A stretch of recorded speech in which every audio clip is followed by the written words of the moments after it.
Ladies and gentlemen, I think we're live, bro. How you doing tonight, Mr. Edwin Britt? He's coming to me from North Carolina, guys. I am standing here at another beautiful sunset deep in the heart of Texas, and I am so glad you guys jumped on this evening.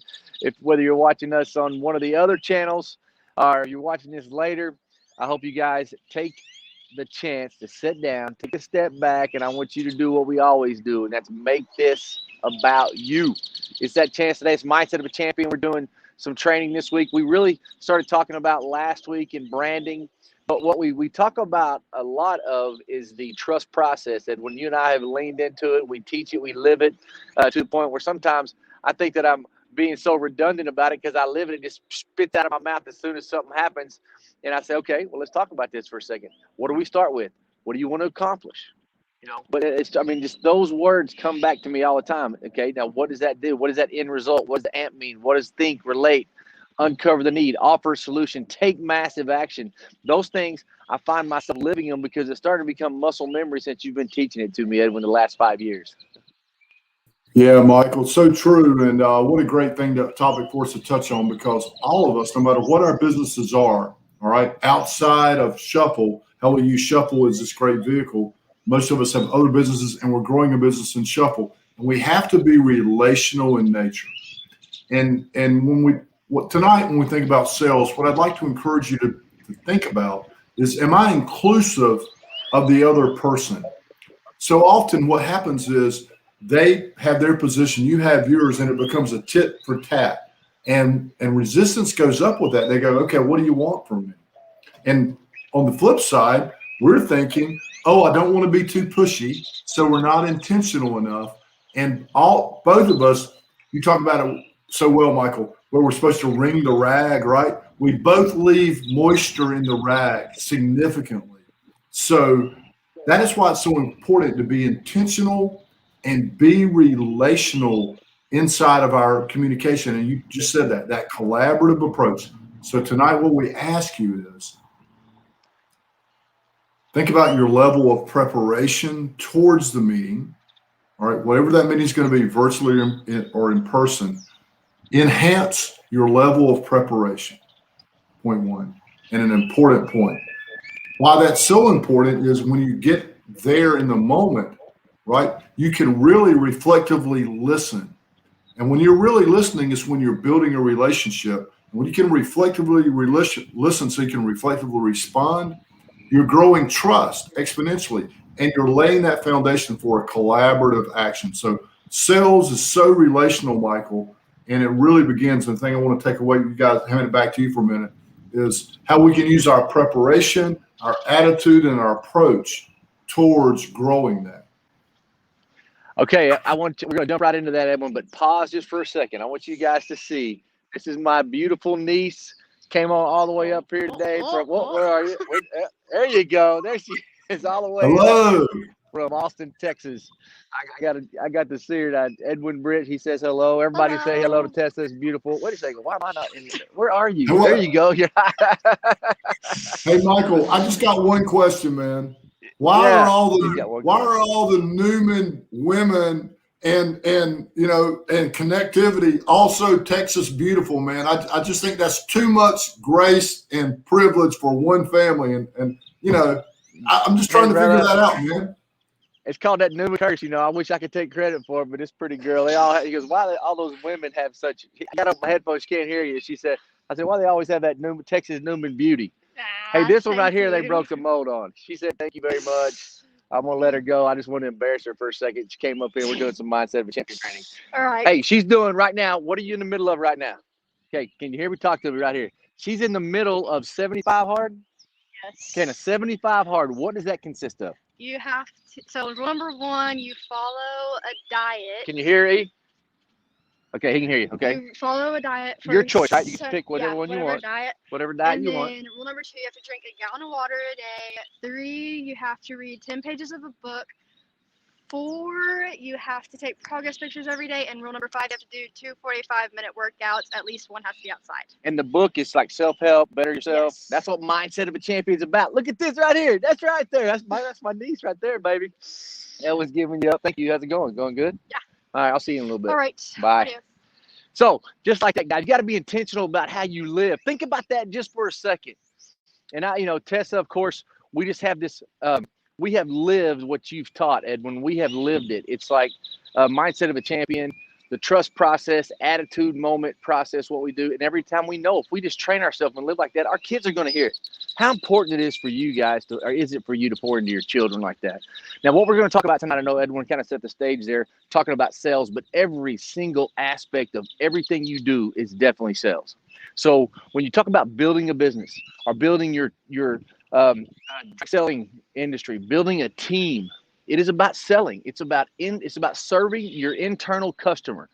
And that's why Guy and ER, we align so much, is because that servant mentality is just what, man, I'm so proud of her. It's just cool that I saw her. So it's awesome. But what I want to talk about tonight is building your business and selling every single thing you do. We always are selling. I'm selling Tessa. I'm a good uncle, right? I've sold her on that her whole life. And I'm a cool one too. And I'm the best one, all that kind of good stuff. I've been closing on her subliminally my whole life on that. But what I want you guys to understand, when you're building, there's 5 areas of your business. Edwin and I talked about it. We dove into your brand last week. What does your brand look like? Your brand alignment. And we can dive much deeper. We're just scratching the surface in this kind of stuff, guys. So when we talk about mindset of a champion, and we're about to launch our 52-week mindset of a champion masterclass, which goes deep into this stuff. When you talk about aligning your brand, that's your marketing piece. Then you have your sales. That's kind of what he's talking about right now. Then we have leadership. You have operations. You have accounting. And in accounting are your cash flows, what we really call it, your KPIs. And that right there is where a lot of people swing and miss. They get everybody excited. They get everybody wanting to take action. And they think, yeah, Michael, but the accounting piece I'm not good at. Well, believe me, I'm not good at it either, Edwin. Back in the day, if my checkbook didn't balance, I changed banks. So that's literally, man, I was struggling. So, but the trust process, think, plan, and prepare, relate, uncover need, offer a solution, take massive action. That is how you design your budget. Defining the gap is what we talk about a lot of times. What does it need to look like? What are your biggest obstacles? What are your biggest expenditures? All those things when we jump into the accounting, and we're not going to talk about it tonight, but it's all about those KPIs and the trust process. In every vertical I'm in line with my family, with my children, with my extended family, with my partners, with people that I pitch to externally, people I pitch to internally, my people that have been with me for a long time. They know the process, and we sit down at the table when we're cussing and discussing an idea or something we need to take care of or something we want to launch. We all lean into the same process. Well, Michael, that could be manipulative. No way, it's not, because when everybody, hey, we're going to sit down here. Here's what I'm going to ask you. What do we want to accomplish? What do you want to accomplish? Then I'm going to ask those leading questions. They know that. And we even say them sometimes kind of with the, laugh. Oh, well, okay. Well, okay. First of all, what do you want to accomplish? Because let's go back to the beginning, like with my children. All right, let's see. What are we thinking about? What are we planning for? What are we preparing for? And we kind of giggle, but you know what? It lets everybody do what Edwin just said a while ago. It lets your pressure go down. Okay, that's right. I'm going to lean into the process. Remember, AMP, attitude, moment, process. Why do basketball players go have the crappiest first half and go 0 for 40, and then the very end of the game they make the winning shot? It's because they don't care if they miss it. They don't even care. They don't even think about all those shots they just missed. They don't care if they win the game with the last shot, because it doesn't matter. They think about that moment. And they think about leaning into what? Their process. Are my feet aligned with the basket? Can I see it? Are my elbow in? Am I holding my shot when I release? That is the trust process. Because when you think about the past and things we missed on, that creates depression sometimes, because you get sad. You can't change. You can't control it. And if you think about the future, what happens if? Oh my gosh, what is going on? What if we do? What does that create? That creates anxiety. We start getting anxious on it. We can't control that. What can we control? Right here. I mean, I will preach it to the day I die, because I've lived it. And I've had pressure. I've been squeezed. And I feel like I don't know what's going to come next. I don't know which way's up. And I've been the biggest failure that you guys have ever seen before in my life. But what gets me up the next day is the process and being able to lean into it. Take a deep breath. What am I really feeling? Where am I right now? When? What's important right now, Edwin? So as we jump into today, we're going to talk about those 5 things. We talked about marketing and the branding piece last week. I want to talk a little bit about sales. I know it's in your wheelhouse, but I want you guys to think. Number 1, what we talked about in the very beginning, make it about you. Number 2, I want you to look at this as we build. Think about the trust process and implement it into everything we do, whether it's business, whether it's branding, whether it's your sales, leadership, operations. We didn't even start talking about that yet. your cash flow, which is the accounting, the KPIs, take a deep breath. Know there's a process. Put trust. And if you're watching this again and you're taking any notes, write TRUST in the margin. And just think about it. Let it sink in and make it about you as we go through this, Edwin. Michael, you've inspired me in so many ways, and my response to this is going to be several-fold. But number one, the last part you talked about was the accounting piece, and we'll get there for all of our audience. I really want to make sure we'll promote and advertise when we're going to be talking about that. But I've learned so much from Michael in regards to that. And Michael, you don't even know this, but your emphasis on that and your KPIs, you know, man, that I know precisely to the percentage point what my return on my P&L was for my business in April. 83.16% profitability. I mean, I know to the penny, to the nth. And I learned that from you, man. I learned how to measure KPIs. And guys, if you don't think that has anything to do with sales, you're badly mistaken, because you can, as Michael said, and I've lived as well, and you can sell a lot, man, but that doesn't necessarily mean you got a lot if you don't have that discipline, right? But Michael, you inspired me also in another way, just with what you said. And I hope the audience feels that way. And hey, Greg and Tracy, thank you for commenting. Other folks, feel free to comment tonight. We'd love to acknowledge you while we're on. But I'm going to use the trust process and give you a story that I wasn't expected to share tonight, but it's real life, and you talk about it all the time, right? And it's raw. It's how the trust process isn't just a sales, organizational, professional process. We're selling in every aspect of our lives, right? You talk about that so well, Michael, and you live it. Today, as I was doing my 5 miles every day for 150 miles for the month, Michael, which I know you know about, I had my phone. And another way while you're moving and shaking is when you can, like I will run hard, kind of slow down a little jog, and then I'll walk. And I kind of continue that for 5 miles. And so if you guys can go sprint for 5 miles, God bless you. I have to work at it that way. And then I finish with a sprint. But during my walk time, I try to, if I have my phone, and I do have my phone to measure my miles. Today, I called my daughter, Clarilla, who happens to be in another location right now. And I spoke with her, Michael, and we were talking, and then I spoke with her about something that was more meaningful to her, something that information had come to me that I know that I needed to feel like I needed to address. And you're a father, a great father, so you know what I mean. But here's the deal, man. For our audience, I applied every step of the trust process. And you want to talk about pressure. You talk about your daughter when she's 600 miles away, and you ask her about something, and she's a great kid like all of your kids are, Michael, and she starts breaking down crying over the phone. That's pressure, right? And this is my youngest, and you know how accomplished she is and how polished she is. I feel you. Yeah. But here's the thing, man. I was prepared to T. I thought, I planned, I prepared, I anticipated. I took the information I had and I added to it. Remember, the person who has the most information has the most influence. I related with her, meaningfully specific. By doing that, I was able to uncover the real need. Now she told me her real problem, and now we're together and we're prepared to present a solution that she's ready to receive and I'm ready to do. And here's the thing. When we get to that point, we make a mistake professionally and personally. We fall and forget that people make decisions based on their reasons, not our reasons. And those reasons are their feelings, their motives, and their beliefs. So while I was sprinkling in wisdom and perspective, Michael, to help address the real need, I continually said, how do you feel about that? What do you think? You see, I involved her, and she was able to say, that sounds really wise, Dad. Thank you for that perspective. Now that you mentioned that, I feel better. You see, she is really, you know why? You know why I get no objections, ladies and gentlemen, in my presentation now, after perfecting the trust process? Is because I'm inclusive.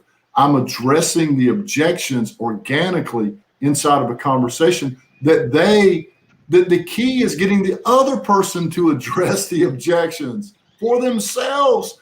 People make decisions for their own reasons, but they also overcome their objections for their own reasons. Give them a time and a space to do that. At the end of the day, Michael, that conversation ended. She said, Dad, thank you so much for the call.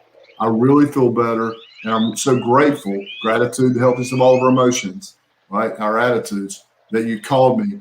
And, you know, I love you, right? That's taking collaborative, massive action together, brother. That's the best illustration I know of. And if you guys don't think that's selling, you need to take a relook at what selling is all about. That was the biggest sale I made today, Michael, and I made a bunch of them. I hand it back to you, man.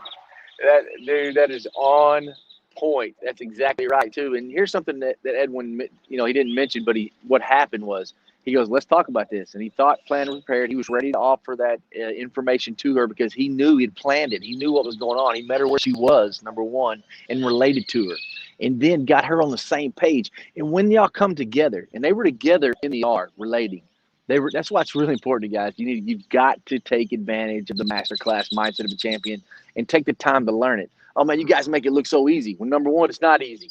Everyone can stand up for 8 hours, not even use a note, and talk about his process for 8 straight hours. I've seen him do it. Now, he's been doing it for 30 years. I mean, he's worked the best, and he's put the sweat equity, and the effort, and that's the result.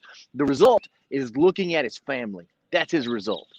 Now, oh man, my kids are grown. It's too late. It's never too late, guys. You've got to take the time to make the time to learn it and make it about you.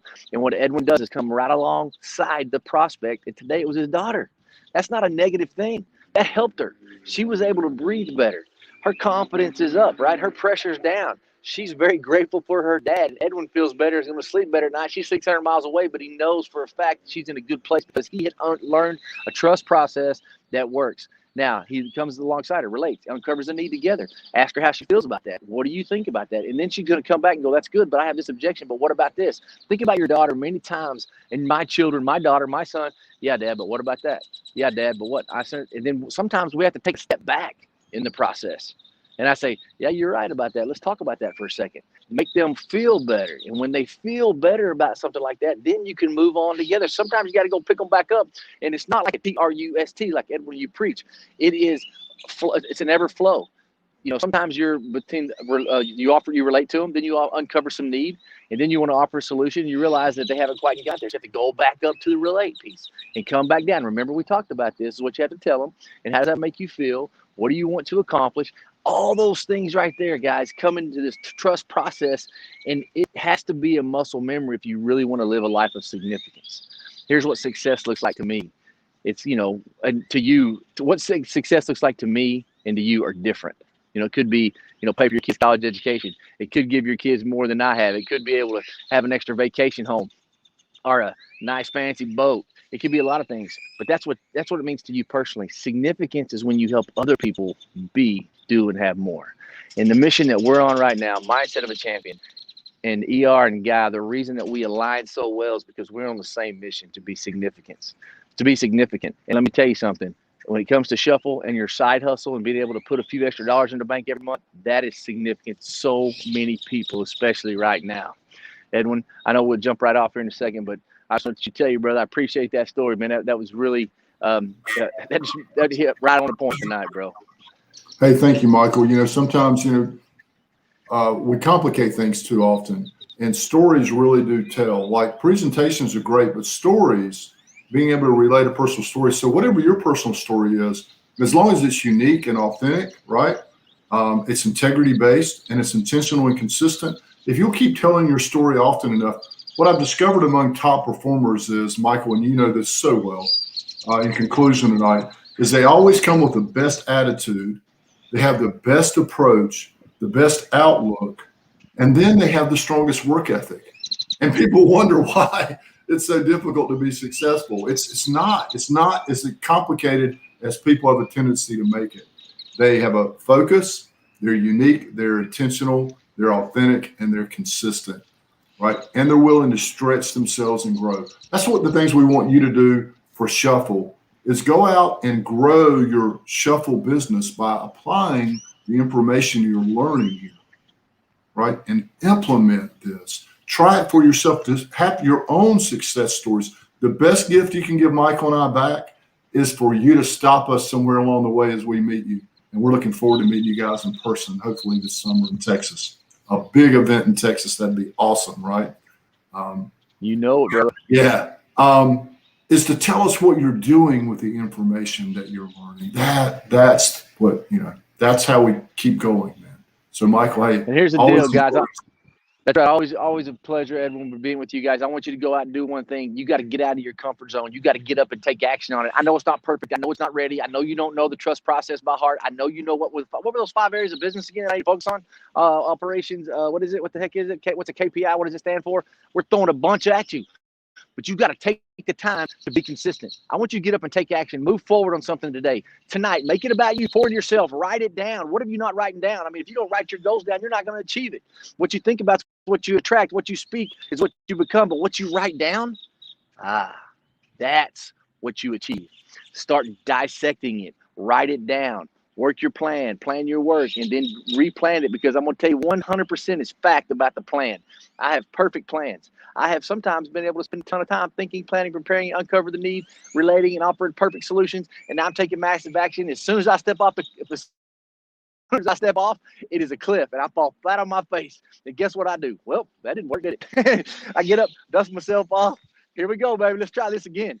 And now what have I learned from it? Because we don't fail. We either win or we learn. So tonight, guys, take action. What are you not doing? What are you mad about? What are you mad at yourself for? Take massive action. I don't care what's going on. I don't care what your day's doing, what's happening. You have to get up and move forward no matter what.